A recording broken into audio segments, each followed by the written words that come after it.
Today we were privileged to be in Holon again, at the site of a direct hit from an Iranian ballistic missile, supporting families who have lost their homes. The government organised a special ceremony to honour the residents, show them the plans for the new buildings and give them a chance to say goodbye to their homes as the demolition began. It was a very moving experience as we stood alongside the displaced families. הסתיימה בנס מאוד גדול. הוצאנו כאן תוכן.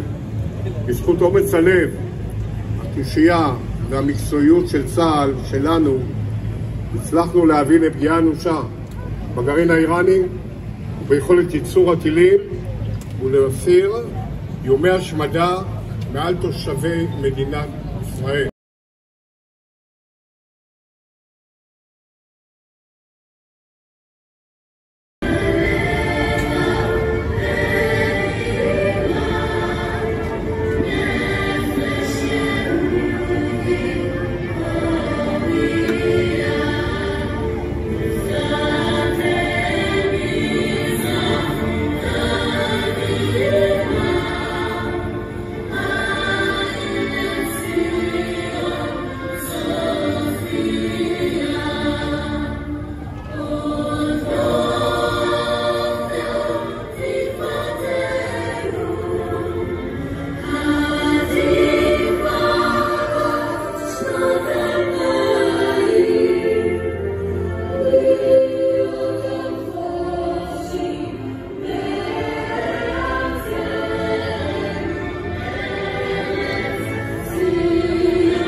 תודה רבה לכולכם.